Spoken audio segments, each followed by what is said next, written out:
안녕하세요. 여러분의 이야기 친구 정유생입니다. 오늘은 중세 유럽 사람들은 변을 어디서 보고 어떻게 처리했는지에 대해서 이야기해 보려고 합니다. 그럼 바로 시작합니다. 도시 노동자.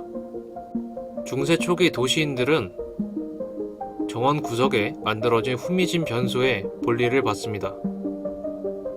하지만 도시가 점점 요새화되면서 집들이 가까워졌고 집의 정원이 점점 사라졌습니다. 그래서 사람들은 집 바깥에 구석진 곳에 구멍을 파고 변을 보거나 요강을 사용하거나 개천에서 변을 보기도 했습니다. 이렇게 쌓인 변들은 정해진 들판으로 옮겨야 했지만 대부분의 사람들은 그냥 길에다가 변을 내다 버렸습니다. 그래서 심지어 프랑스의 왕이었던 루이 9세가 아침 일찍 성당에 가는 길에 어떤 사람이 집에 있는 요강의 배설물을 창문으로 버리는 것에 맞는 일도 있었습니다. 그런데 그 사람을 붙잡고 보니 가난한 학생인지라 루이 9세는 아침에 그렇게 일찍 일어나서 공부하는 것만 해도 훌륭하다면서 그냥 풀어주었습니다. 도시 노동자들은 이렇게 아무렇게 변을 길바닥에 버렸을 뿐더러 아무 데서나 변을 보기도 했습니다. 어차피 도시의 길바닥은 똥밭이었기 때문입니다. 귀족, 부르주아. 귀족들과 부르주아들은 노동자들과 달랐을까요? 그들도 도시의 노동자들과 별반 다르지 않았습니다. 중세의 귀족들과 부르주아들은 보통 침대 아래 요강을 두어 사용했습니다. 귀족들은 요강을 편리하게 쓰기 위해서 요강 받침대를 쓰기도 했습니다. 18세기에 이르러서는 요강을 보관하는 서랍장이 등장하기도 했습니다. 그러나 그들의 변도 다른 도시 노동자들과 마찬가지로 길거리에 아무데나 버려졌고 그들 역시 아무데나 배설하기도 했습니다. 타반, 병영안, 골목길, 집 대문 아래까지도. 수도원과 성체. 중세는 교회의 권력이 막강했던 시기였습니다. 따라서 성직자들도 고귀한 존재였지요.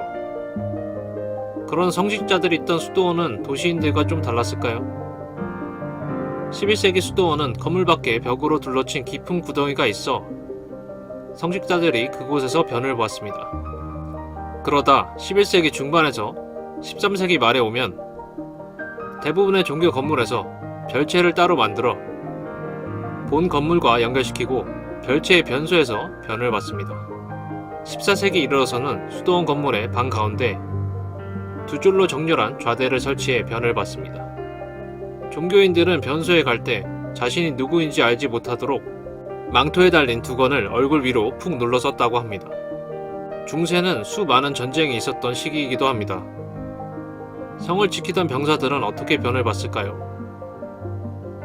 중세의 성은 12세기부터 변소를 사용했고 탑 내부의 변소는 밖으로 돌출시켜 성의 바깥에 파놓은 구덩이에 똥이 떨어질 수 있도록 했습니다. 때론 성내의 구덩이를 파서 변을 해결하기도 했습니다.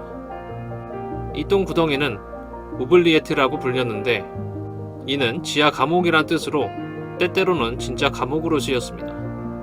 13세기에 지어진 쿠치성은 탑, 망로 각 층마다 변소를 뒀습니다.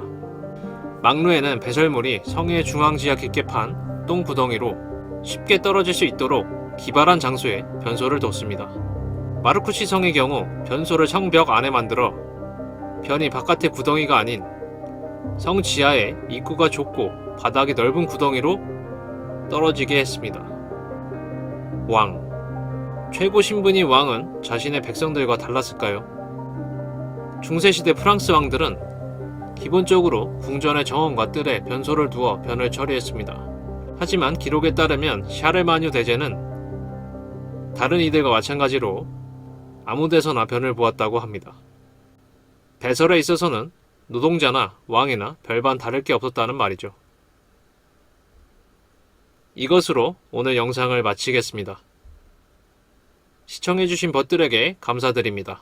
그럼 안녕히 계세요. 오늘 영상은 이 자료를 바탕으로 만들었습니다.